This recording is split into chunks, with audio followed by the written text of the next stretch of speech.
Olá, meus irmãos, vamos começar a nossa meditação da Palavra do Senhor. Vamos abrir nossas Bíblias para Salmo 120. Abramos nossas Bíblias para Salmo 120.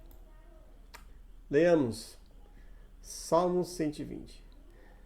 Na minha angústia clamo ao Senhor e Ele me ouve. Senhor, livra-me dos lábios mentirosos, da língua enganadora. Que te será dado ao que te será acrescentado, ó língua enganadora? Setas agudas do valente, brasas vivas de zinco.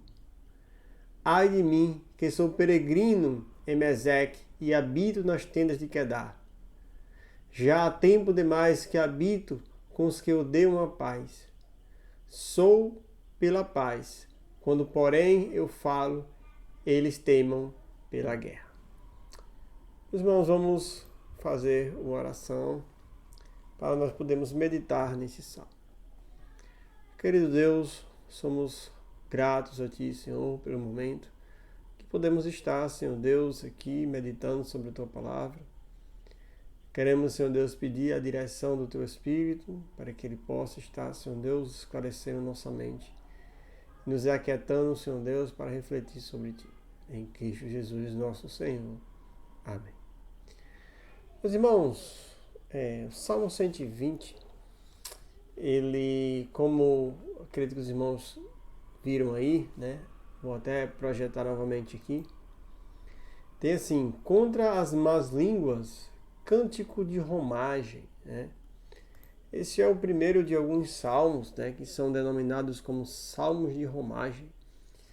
Esse salmo provavelmente era cantado ali com aqueles que iam a Jerusalém adorar. A gente sabe que os judeus iam pelo menos 3 vezes ao ano em Jerusalém para as festas, para adorar.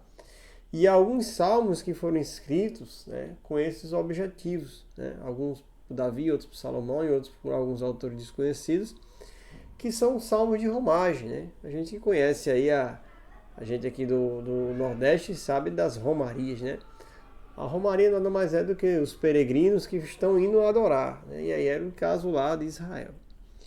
Contudo, esse salmo, ele é um clamor, né? Boa parte dos salmos de romagem, eles são clamores, né? De um salmista sincero, muitas vezes aflito, ou exaltando, né, a confiança no Senhor, ou depositando suas angústias sobre os pés do Senhor, ou até mesmo exaltando a fidelidade do Senhor. O Salmo 120, ele é um salmo que demonstra a angústia deste servo que escreveu. E nós iremos analisar esse salmo, né, à luz daquilo que o Espírito Santo hoje está nos conduzindo, né? Vamos abrir novamente aqui no Salmo para podermos avaliar. Interessante que o versículo 1 diz assim: na minha angústia clamo ao Senhor e Ele me ouve. Primeira coisa que a gente avalia aqui é que o salmista estava angustiado por uma situação em que o afligia. E normalmente, meus irmãos, é uma atitude comum quando nós estamos passando por alguma aflição, nós clamarmos ao Senhor, né? Assim foi com o nosso Senhor Jesus Cristo, que quando no momento de aflição, ali no Getsemane, clamou ao Senhor. Assim foi com o apóstolo Paulo, quando estava lá sofrendo porque tinha um espinho na carne, né? E aí ele clamou ao Senhor. E certamente o Senhor acude, sim, de uma forma de livramento, algumas vezes, mas outras vezes não com livramento, mas com a graça necessária para que o seu servo passe por aquela situação. Nesses 2 exemplos que eu acabei de citar, o Senhor não os livrou. O Senhor não livrou nosso Senhor Jesus, né? Sabia do seu plano e o próprio Senhor Jesus sabia disso, né? Mas o Senhor clamou naquele momento: se possível, passa de mim esse cálice. E o apóstolo Paulo também clamou ao Senhor na sua angústia, mas o Senhor disse para ele: Paulo, a minha graça te basta. E esse é um conceito que nós temos que refletir sobre as vezes em que estamos passando por angústias, em algumas situações a gente se desespera, e nós queremos às vezes a resposta de livramento do Senhor. Mas essa não é, às vezes, a vontade do Senhor para as nossas vidas, né? Nós precisamos sim clamar e precisamos estar atentos à resposta do Senhor, que nem sempre vai ser o livramento. Muitas vezes é da vontade do Senhor que nós continuemos naquela situação, mas isso não deixa de ser a resposta do Senhor. E aqui nesse salmo nós vemos isso. Nós vemos que o Senhor não livrou esse salmista das situações em que ele vai citar, mas o Senhor deu as condições necessárias para ele conseguir conviver com isso e conseguir mesmo assim, certo, ser uma testemunha viva da fidelidade do Senhor no momento de angústia. Vamos continuar lendo e avançando na nossa meditação. Versículo 2 diz: Senhor, livra-me dos lábios mentirosos e da língua enganadora. Então aí a gente vê claramente qual é o teor, né, da angústia daquele salmista. Ele disse, Senhor, me livra dos lábios mentirosos e da língua enganadora. Né? Interessante que, assim, são duas perspectivas diferentes, né? Os lábios mentirosos geralmente são aqueles que falam mal da gente, e a língua fala mal da gente para o público, para as pessoas, né? E a língua enganadora geralmente é aquela que fala mal, mente para nós mesmos, né? Aquelas pessoas que vêm com a sua dissimulação, certo? E causam grandes males em nossa vida. Agora, o que é interessante é que mesmo o clamor do salmista, identificando qual era a angústia da sua alma, porque vivia ali num ambiente em que pessoas mentirosas estavam ao derredor, né? E nós sabemos que esse é um cenário que os filhos de Deus certamente vivem, né? De maneira muito constante, né? Mas veja só o que é que o salmista diz no versículo 3. Que será dado ao que te será acrescentado, ou, na verdade, ou que será te acrescentado, ó língua enganadora. Interessante, meus irmãos, que nesse momento o salmista começa a direcionar a resposta, digamos assim, da sua angústia, não a sua própria força revidatória, e sim, certo, para a resposta do Senhor em relação a isso. E mais uma lição que nós temos aqui.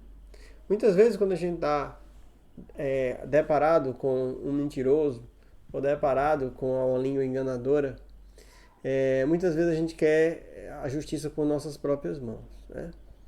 Não só em uma situação de calúnia, né, nesse caso, mas em várias situações da nossa vida. A gente quer fazer justiça com as próprias mãos. Mas é interessante que o salmista diz: o que dará o Senhor? Então o salmista ele direciona, certo, o juízo ao Senhor. Ele direciona nesse momento que a resposta da sua angústia virá da parte do Senhor, que é o Senhor que trará o juízo a essas pessoas.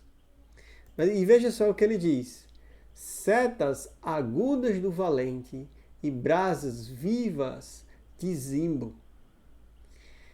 Ele fala duas coisas que dão uma alusão exatamente dos reflexos que traz a mentira na vida de alguém. Ele diz flechas agudas e brasas acesas. A mentira, meus irmãos, ela tem um poder destrutivo. Assim, de penetrar a carne, assim como uma flecha faz. E de queimar ardentemente, certo? Como uma brasa de um zimbo. Zimbo era uma madeira que ela tem um poder de deixar o carvão aceso durante muito tempo, né? Produzem ótimos carvões, né? E o salmista diz o seguinte, que aqueles receberão do Senhor flechas penetrantes, né, de um valente, e brasas que demoram, certo, a se apagar. Da mesma forma que aqueles que recebem as mentiras dos enganadores. Né? Mas avançando aqui no conceito, né, ele diz, ai de mim. E aí o que é interessante é que ele se coloca na situação, porque parece, né, em que por mais que havia essa angústia, por mais que ele sabia, certo, que o juízo do Senhor viria sobre os enganadores, parece que ele continuava no meio desses enganadores. Né? Ele diz, ai de mim, que sou peregrino em Meseque, e que habito nas terras de Quedar. Meseque e Quedar, meus irmãos, são duas cidades bastante distantes umas das outras, uma na Ásia, né, ali, e uma ali para cima da Europa, bem ali para a banda onde hoje é a Turquia. E essas duas regiões eram regiões bastante distantes, mas diante da palavra do Senhor a gente vê que eram cidades bastante pecadoras, né? Cidades bastante difíceis, e provavelmente aqui o salmista não estava dizendo que ele vivia nas duas cidades ao mesmo tempo, mas que o caráter daquelas pessoas em que ele vivia respirava o caráter dessas cidades, que eram cidades extremamente impiedosas. Ou seja, que eles estavam num ambiente muito hostil.